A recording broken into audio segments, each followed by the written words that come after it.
Continuando a parte 3 da nossa aula de radioatividade, vamos falar agora sobre tempo de meia-vida e fissão e em seguida fusão nuclear. Tá?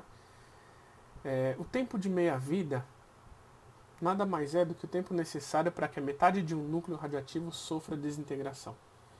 A forma mais fácil de eu explicar isso para vocês é dando um exemplo. Por exemplo, vamos pegar... Isso aqui é só uma figura, tá? Vamos pegar aqui uma substância cuja massa de núcleo radioativo é igual a 100, tá? 100 gramas, tá? Suposto. Então vamos chamar essa massa de 100 de massa inicial M0, ok? E você pode olhar para essa situação inicial como tendo 100% de atividade radioativa. São essas três coisas que você vai ter que analisar. Quando passa um tempo de meia-vida, essa massa vai se transformar de 100 para sua metade, que é 50. Então a massa inicial vai ser, né, a massa resultante vai ser a metade da massa inicial. Tá? E se a emissão era 100%, passa a ser 50%, tá, de atividade. Passando mais um tempo de meia-vida, que esse tempo é fixo, o tempo de meia-vida sempre é fixo, pode ser, por exemplo, se for 10 o tempo de meia-vida, vai passar 10 anos, 10 anos, 10 anos. Tá? Se for 150 anos, 150, 150, 150. Se for um ano, um ano, um ano, um ano. Se for 27, 27, 27, 27. Tá? Então, passando de 50 gramas, passando mais um tempo de meia-vida, você vai ter a metade de 50, que vai ser 25 gramas, certo? E a massa resultante vai ser a massa inicial sobre 4. Concordam? Que vai ser sobre 4, é a massa inicial sobre 4. Se não, para um pouquinho e pensa, porque isso aqui é matemática, tá? E a atividade radioativa vai cair para metade de 50%, que é 25%. E se passar mais um tempo de meia-vida, né, você vai ter metade de 25, e a metade de 25 é 12,5 gramas. E a massa resultante vai ser a massa inicial sobre 8. E você vai ter a metade da atividade, que é 12,5%. Tá? Isso é tempo de meia-vida. Você pode ver isso através de um gráfico, né? Ou através de números. Se você for ver através de um gráfico, vai ser mais ou menos assim o gráfico. Ó. Você vai ter o eixo Y, você vai ter o eixo X e uma curva, tá? Mais ou menos assim. O que acontece?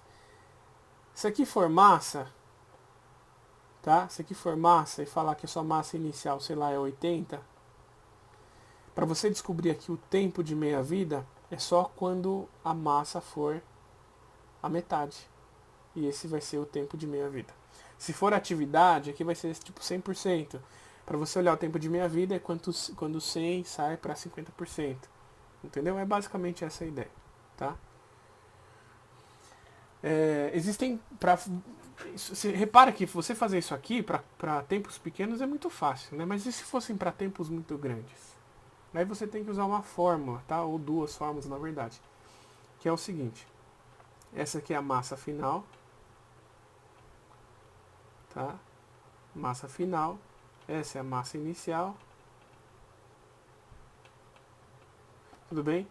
E 2 elevado a n, sendo n número de meias-vidas. Tá? Número de meias-vidas. Tudo bem? Se você não tiver o número de meias-vidas, daí você tem que usar esse complemento aqui. Que esse t aqui é o tempo total. E esse aqui é o tempo de meia-vida, né? É o tempo de meia-vida. Tá? Vamos aplicar para esse exemplo aqui, ó, que a gente tem, tá? A massa inicial é 100 gramas, certo? Vamos supor que o tempo de meia-vida, só para facilitar, fosse 10, tá? Então aqui, 10 anos, ou 10 dias, não importa, tá? Seja 10. Repara que para a gente encontrar a massa final, tem que pegar a massa inicial e dividir por 2 elevado a n. Se a gente não tivesse esse desenho, mas a gente tivesse aqui o tempo de meia-vida e o tempo total, dava para fazer. Por quê? Porque o tempo total, nesse caso, o tempo total é o tempo da soma das meias vidas. Isso não dá 30 anos, né? E o tempo de meia vida é 10, certo? Então 30, achando o n, vai ficar 30 sobre 10, n é igual a 3. Então foram usadas 3 meias vidas, que é isso aqui, ó, primeira meia vida, segunda, terceira meia vida, tá?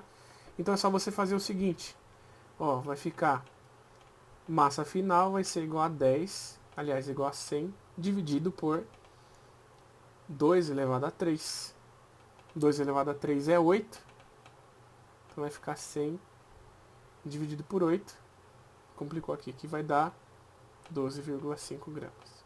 Tá bom? Essa é a ideia. Se ficou meio confuso, é só voltar ao vídeo, né? Essa é o benefício de você não ter uma aula presencial. Agora, você pode voltar todo o raciocínio no caso, né? Agora, a fissão nuclear, virando a chave do tempo de minha vida, a fissão nuclear é um tipo de reação de transmutação, tá? E essa fissão é um fenômeno artificial, tá? O que é a fissão? Fissão significa quebra, tá? Quebra de núcleos. Então é a quebra de um núcleo, né, em núcleos menores. Como que essa quebra ocorre? Você vai, aqui não dá pra ver muito bem, mas aqui na equação dá, você vai acelerar um nêutron, certo? Você vai pegar um nêutron e colocar ele em alta velocidade para ele se chocar no núcleo, né? Para que esse núcleo se quebre em 2 núcleos menores. Tudo bem? Essa fissão, a reação de fissão nuclear ocorre basicamente em 2 lugares. Nas usinas nucleares, Chernobyl, Angra e tudo mais, e outras usinas nucleares, que justamente foi o Fukushima, né, que foi o problema do acidente nuclear nesses 2 lugares. E também na própria bomba atômica. A bomba atômica tem uma potência, né, de 16 a 21 quilotons.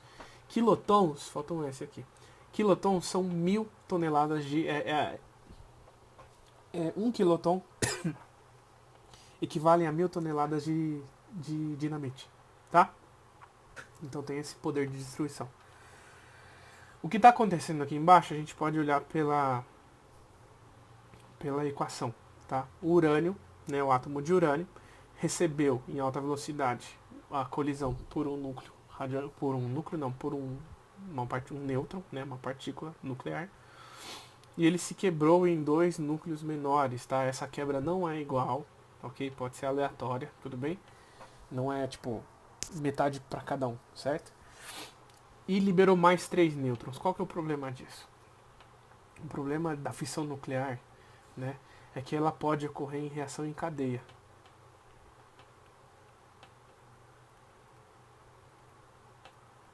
Tudo bem? E a gente aborda um negócio chamado de massa crítica. Tá? Massa crítica nada mais é do que a massa mínima necessária para que uma reação em cadeia ocorra. Então, numa bomba atômica, basicamente, você tem aqui 2 compartimentos, tá? Com material físsil A e o material físsil B. Ok? Quando você detona a bomba atômica, o A se encontra com o B e faz com que a massa resultante seja maior que a massa crítica, produzindo a reação em cadeia. Enquanto você não atingir essa massa crítica, você não vai ter uma reação em cadeia.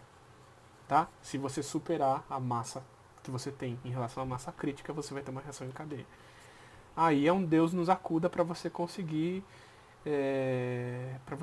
controlar essa reação em cadeia. Tá? Eu posso mandar um vídeo para vocês depois, ou pesquisem sobre reação em cadeia, né, no YouTube.